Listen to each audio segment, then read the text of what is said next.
Hey, welcome back to the Big Rancho. As always, thank you for joining me. If you could, hit that subscribe button down below and let's get right to it. Now, I'm bringing you a new segment here at the Big Rancho. It's going to be called The Rundown. I'll bring it to you every Saturday, and I'll be running down the top stories from the previous week. And hopefully, it'll be about somewhere between 3 to 5 stories, depending on how the week has been.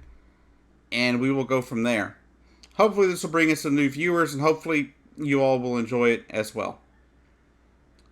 But anyhow, let's get started. First off, I want to talk about Iran. Iran's been accused of bombing 2 vessels in the Gulf of Oman over the last week or so.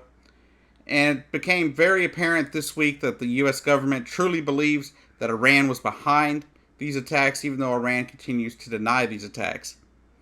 Now, some have speculated that maybe it was some kind of hit job or some kind of setup by some other country in the region, such as Saudi Arabia or even Israel has been suspected by some. But the fact is that this is what's being claimed. Now, the reason for the speculation, though, is that at the same time that this one of these vessels was a Japanese vessel was being attacked, Iran was meeting with the leader of Japan.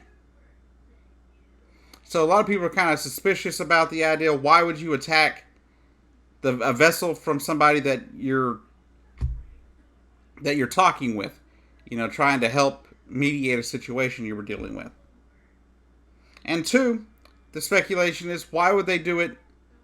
Because all it's going to do is harm their ability to sell oil ahead of the new restrictions that are being put in place by the U.S. government and others. But at the end of the day, I don't know what's going to come of this. Hopefully it's not going to lead to any kind of war or anything like that. But I do know that the Trump administration has gone all in, saying that Iran did this, and they're weighing their options and military options on what to do next with Iran. So please don't let this be a war. I don't know what's going to come of this, but I'm guessing forensics will be done. We'll find out what's going on. There's been a video released by the U.S. government showing a vessel that kind of resembles a royal, the royal army of Iran. It's an unflagged vessel, but it comes up to the ship, and removes what they're saying is an undetonated mine, which leads people to believe that Iran placed a mine down on the ship, and they ended up taking one that didn't detonate. Now, none of this makes geopolitical sense. It doesn't make any sense at all, but we're going to have to make sense of it somehow, and hopefully it doesn't lead to war. Another big story for the week, probably one of the biggest stories besides Iran. Sarah Huckabee Sanders is leaving her post at the White House as press secretary at the end of the month.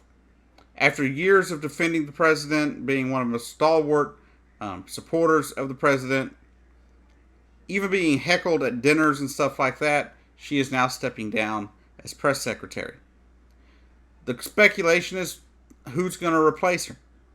There's been some jokes around the internet saying maybe it'd be Alex Jones or Sean Hannity. I doubt either one of those are going to end up being the press secretary. I'm sure smarter heads would prevail, because you're going to want somebody that's better at that than those two. You definitely don't want Alex Jones. He's completely crazy. And Sean Hannity, I don't think he's leaving that cushy little job over there at Fox News.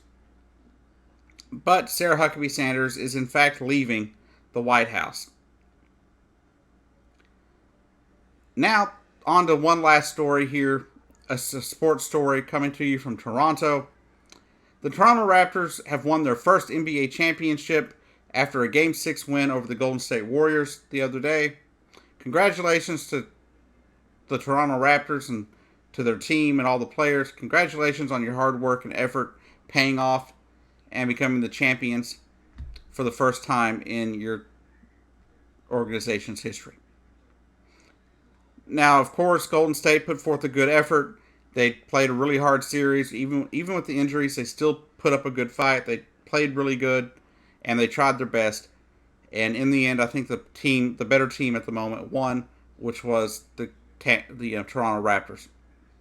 So congratulations to the city of Toronto. Congratulations to the team. And congratulations to the player.